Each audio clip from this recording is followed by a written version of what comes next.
راجع لكم النهارده يا اخواتي بطريقة عمل ارقام امريكانية. قلب اخوك يعني يا اسطى هتعمل رقم امريكي اللي هو الدولة بتاعته زائد واحد دوت يا اسطى بكل سهولة. يعني قلب اخوك هتبدأ تعمل رقم فيك امريكي، يعني دولة امريكا، يعني من غير اي هبد يا اسطى. طريقة شغالة 100% يا اسطى، طريقة سهلة وبسيطة. فانت يا اسطى كل اللي عليك تتابع الشرح من البداية للنهاية عشان تفهم كل حاجة، زائد تفهم الثغرة اللي انت هتطلع بيها الارقام هتكون عاملة ازاي. تمام. فانت عندك فانت هتبدا تنزل الملف دوت، هسيبهولك في قناه التليجرام التطبيق ده. تمام، هتبدا تنزله. تمام، هيكون مضغوط بالشكل اللي هو قدامك ده كده. هتبدا تدوس عليك دوت يا اسطى. تمام، هيبدا بقى يقول لك ايه كلمه المرور مطلوبك. فكلمه المرور ديت يا قلب اخوك انا بقولها رقمين في رقمين بصوتي في الفيديو. تمام، واول رقمين في كلمه الباسورد يعني بتاع التطبيق هيكونوا 11. اول رقمين هيكونوا 11. تمام.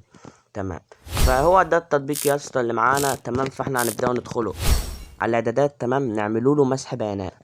هبدا اعمل التطبيق يا اسطى كدهوت زي ما انت شايف كدهوت مسح بيانات. تمام، عشان ابدا معاك من الصفر، ابدا معاك يا قلب اخوك كده من الصفر. فبعد بقى ما تبدا بقى انت تحمل التطبيق وتظبط بقى الدنيا دي كلها، يا ريت يعني يفضل اللي انت تستخدم، ما تستخدمش انت نسخه معدله زي ما انا بستخدم كده. انا بستخدم بس نسخه معدله. تمام، عشان ابدا افهمك انت هتعمل ايه وتشغل الدنيا ازاي. تمام، امال انت تبدا تعمل ايه؟ انت تبدا يا نسخه واتساب ماسنجر او اعمال، بس يفضل لا تكون نسخه واتساب اعمال من اللي بتنزل من المتجر، او ماسنجر. اشتغل على نسخة الواتساب الماسنجر العادي ماشي، ما اشتغلش يبقى الاعمال. تمام، فانت اول ما تدوس على التطبيق كده هو هيبدا يفتح معاك كده. هتبدا تدوس على اول واحدة وتبدا بقى تديله كل الصلاحيات. تمام، هيبدا يفتح معاك بقى تحت كده سينج ان. تمام، بص بقى يا اسطى، هتبدا تدوس عليها كده تمام. هيبدأ بقى يا قلب اخوك بص يفتح لك كل جميع انواع الايميلات اللي عندك على الجهاز. هتبدأ يفتح لك بص كل الايميلات اللي عندك على الجهاز زي ما انت شايف قدامك كده.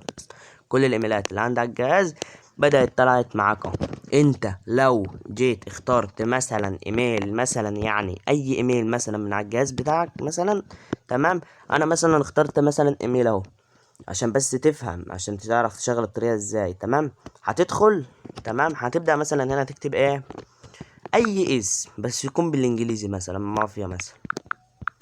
اي انت بقى تكتب اي حاجه دوت بالانجليزي، بس في اخر واحده بص تكتب اي كلام، وفي الاخر تحط اللي هي @gmail.com وتدوس سيف.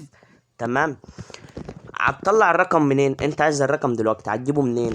انت الكلام ده لو انت سجلت بايميل من على الجهاز عندك هتدوس هنا اهوت. تمام،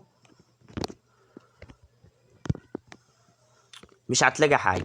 الرقم مفروض يظهر هنا. انت يا اسطى ما انتش هتلاقي ارقام هنا. ليه؟ لان انت سجلت بايميل قديم عندك كده، ما انتش هتلاقي ولا رقم هنا. عشان بقى تحل المشكله ديت هتعمل ايه؟ كل اللي عليك تيجي على الرسمه اللي هي فوق خالص دي. تمام، اللي هي فوق خالص هتبدا تفتح معاك ايه الواجهه دي كده. هتبدا انت تدوس على السيتنج اللي هي اخر واحده. تمام، وبعد كده هتبدا تعمل تسجيل خروج. تمام، بالايميل اللي انت كنت داخل بيه الاول، وبعد كده هتدوس سينج ان تاني. تمام، وتبدا بقى تدوس على تحت خالص اللي هي اضافه حساب اخر. تمام، وتبدا تنشئ ايميل من اول وجديد، يعني تبدا تعمل ايميل من الصفر خالص. تمام، فانا هبدا اعمل ايميل واجيلكوا تاني. بعد ما تبدا تعمل ايميل جديد يا قلب اخوك كده تمام، هيبدا يفتح معاك برضو تاني. هتبدا بقى انت تكتب برضو اي حاجه. تمام، ماشي، وبعد كده برضو ايه @gmail.com تكتب اي حاجه انت عايز تكتبها. وبعد كده تدوس على اول واحده، هتدوس هنا هتبدا تلاقي يا اسطى الرقم ظهر عندك زي ما انت شايف اهو. الرقم ظهر عندك، فانت هتدوس عليه مش هتاخد نسخ. تدوس مش هتاخد نسخ. هتبدا تعمل ايه؟ هتبدا تكتب من عندك من الارقام دي مثلا زائد واحد 36 4 8 9 4 8 4. تمام، وهتدوس كول على اللي هي تحت دي، هتدوس كول. تمام، هتبدأ تدوس كول. تمام، بعد انت ما تبدأ تعمل كول هيبدأ رقمك هيبدأ يرن على رقمك، هيبدأوا بقى يرنوا كده. هتدوس عليه. تمام، هتبدأ تحدده، وهتبدأ انت تدوس على اللي هي كوبي تكست دي. تمام، كوبي تكست. تمام، هتبدأ تاخد انت النمبر نسخ. تمام، وتبدأ بقى تدخل على نسخة واتساب بقول لك اهو رسمية او اعمال. تمام، فهتدوس هنا اهوت.